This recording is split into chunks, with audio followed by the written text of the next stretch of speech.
Hey everyone, today I'll give you 8 tips for a successful, healthy, and flourishing planted tank.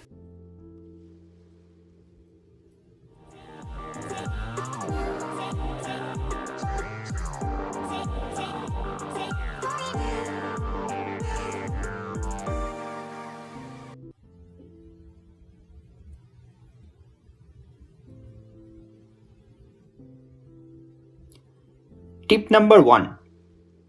If you are a beginner in planted tank hobby, then please use low to medium intensity light. Light intensity at tank water surface should not cross 15 lumens per square inch.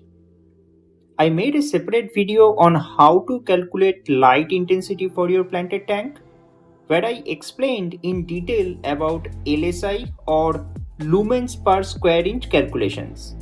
I'll request you to take a look at that video for further reference.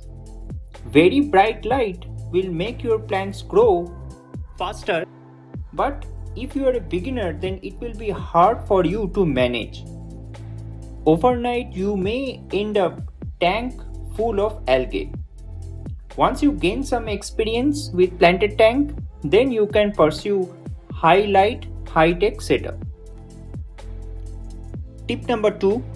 Try to start your planted tank with as much plants as possible.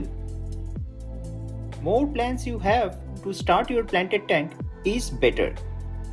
The fact is, plants and algae both compete for light and nutrients in planted tank. More plants you have to start with will give you an edge over algae.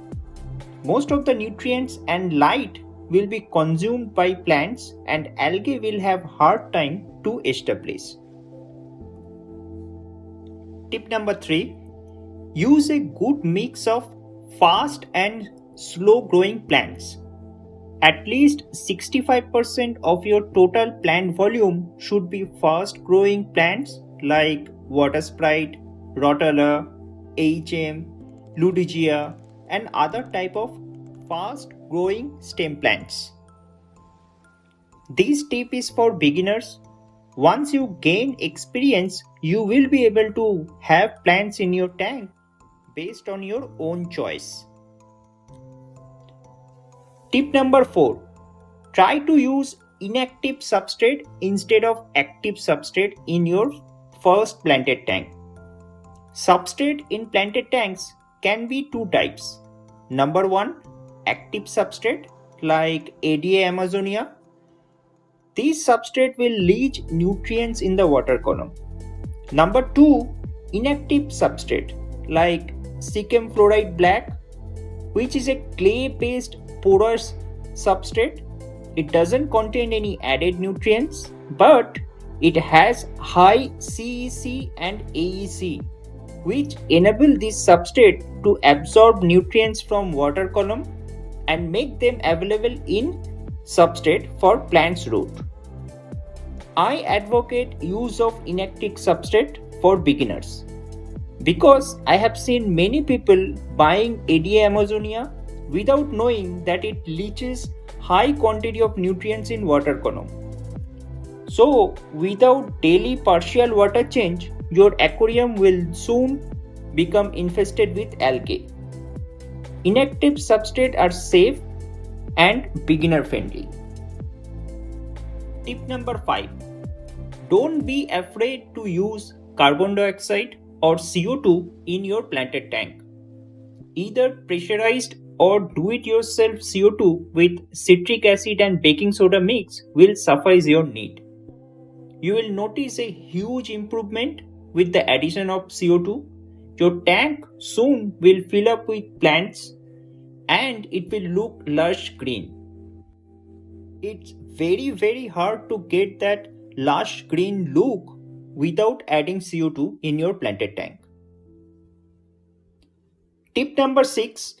Use CO2 only when your tank light is on. No need to run CO2 when your tank light is off.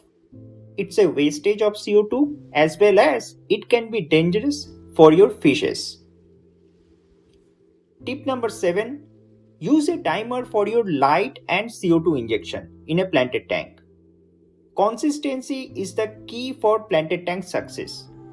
You definitely want to have your planted tank light on and off at the same time each day and 365 days in a year. Even though it may sound less important, but trust me, with my 10 years of experience in planted tank hobby, I have seen how effective a simple timer can become.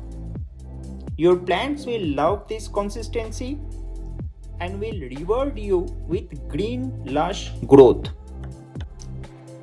Tip number 8 and the final tip for today: avoid using red plants if you are a beginner in planted tank hobby. I know they look beautiful, but to keep them red and vibrant, you need to have a very bright light. It will be hard for a beginner to grow such plants in his or her planted tank without experience. Once you gain some experience, then feel free to try your luck on red plants. I hope you like this informational video. If so, then please feel free to like, share and subscribe. I'll see you in next video. Till then, take care and goodbye.